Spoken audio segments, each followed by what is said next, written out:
ناظرین کرام السلام علیکم ورحمۃ اللہ وبرکاتہ۔ Abdul Basit F B multi affair TV وی کی جانب سے آپ کی خدمت میں حاضر ہے۔ 2025 آج شام جو ہے غروب ہو رہا ہے اور کل صبح 2026 طلوع ہوگا۔ آج ہم دیکھیں گے کہ 2025 میں پاکستان نے کیا کھویا اور کیا پایا۔ ناظرین 2025 جو ہے یہ سیاسی، معاشی اور سیکیورٹی کے اعتبار سے بہت ہی اہم سال رہا۔ یہ کوئی عام سال نہیں تھا۔ کہیں معیشت سنبھلنے کی بات ہوئی تو کہیں لاشیں گرتی رہیں۔ سوال یہ ہے کیا پاکستان نے 2025 میں کچھ پایا یا ہم نے ایک اور سال ضائع کر دیا؟ آئیے اعداد و شمار کے ساتھ دیکھتے ہیں کہ سچ کیا ہے۔ 2025 پاکستان کے لیے بقا کا ایک سال تھا۔ ڈیفالٹ کا خطرہ ٹلا مگر عوامی زندگی آسان نہ ہو سکی۔ معیشت، سیاست، سیکیورٹی تینوں محاذوں پر ملک سخت دباؤ میں رہا۔ معاشی صورتحال کی اگر بات کریں تو شرح نمو صرف 2 سے 3% رہی، مہنگائی اوسطاً 20% رہی اور بجلی کے نرخ 50 سے 60 روپے فی یونٹ تک جا پہنچے۔ قومی قرضہ، اس میں بھی صورتحال میں کوئی بہتری نہیں آئی بلکہ قرضہ بڑھ کر 85,000 ارب سے 90,000 ارب روپے تک جا پہنچا۔ اگرچہ معیشت دیوالیہ تو نہیں ہوئی مگر عام آدمی کے لیے زندگی یقیناً مزید مشکل ہو گئی۔ اگر دیکھا جائے تو بیرونی سرمایہ کاری کے لحاظ سے تھوڑی سی بہتری ہوئی ہے۔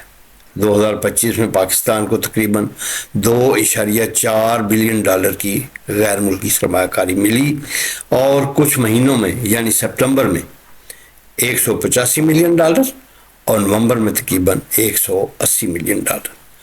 یہ اعداد بتاتے ہیں کہ سرمایہ کاری آئی ضرور لیکن کوئی بڑا بریک تھرو نہیں ہوا جس طرح کہ سعودی عرب اور متحدہ عرب امارات نے وعدہ کیا ہوا تھا۔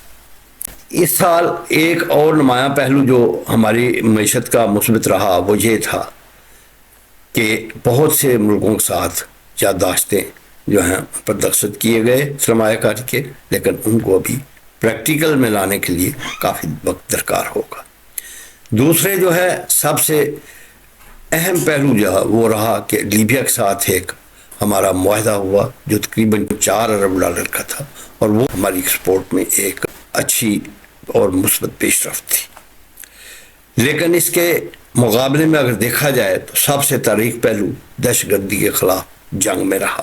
پورے سال میں تقریباً 2115 دہشت گرد مارے گئے اور 664 سیکیورٹی اہلکار شہید ہوئے، 580 عام شہری جان سے گئے، یعنی مجموعی طور پر تقریباً 3,000 سے زائد جانیں ضائع ہوئیں۔ یہ محض نمبر نہیں، یہ پاکستان کی قربانیوں کی داستان ہے۔ ایک سوال بہت پوچھا جاتا ہے کہ کیا واقعی 63,000 آپریشن ہوئے یا 78,000 آپریشن ہوئے؟ تو صرف بلوچستان میں 78,000 سے زائد سیکیورٹی آپریشنز کیے گئے جس میں 707 دہشت گرد ہلاک ہوئے اور 202 سیکیورٹی اہلکار شہید ہوئے۔ یہ ظاہر کرتا ہے کہ ریاست نے ہار نہیں مانی مگر قیمت ہم نے بہت بھاری ادا کی۔ اسی طرح جو سعودی عرب کے ساتھ معاہدہ ہوا 2025 میں ایک بڑی سفارتی کامیابی تھی اور 17 ستمبر 2025 کو پاکستان اور سعودی عرب کے درمیان اسٹریٹجک دفاعی معاہدہ طے پایا۔ اس معاہدے کے تحت ایک ملک پر حملہ دونوں پر حملہ تصور ہوگا۔ یہ معاہدہ دفاعی تعاون، علاقائی استحکام اور عالمی اعتماد تینوں کے لیے اہم ہے۔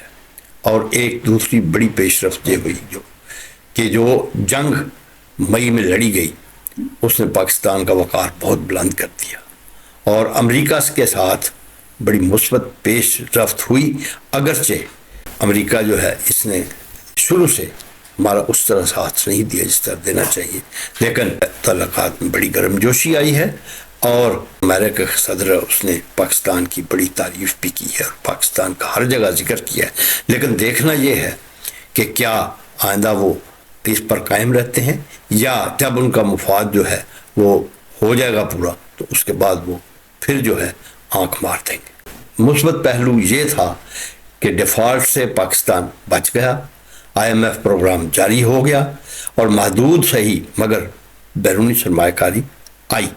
سعودی عرب جیسے اتحادی ملک کا اعتماد بحال ہوا جو کہ پچھلی حکومت میں دگرگوں حالت کو پہنچ چکا تھا۔ یہ سب اس بات کی علامت ہیں کہ ریاست جو ہے وہ ابھی کوششیں جاری رکھے ہوئے ہے اور اپنے پاؤں پر کھڑی ہونے کی زبردست کوشش کر رہی ہے، لیکن دوسری طرف مہنگائی، بےروزگاری، سیاسی عدم استحکام اور انسانی جانوں کا نقصان جو ہے یہ وہ قیمت ہے جو عوام نے ادا کی ہے۔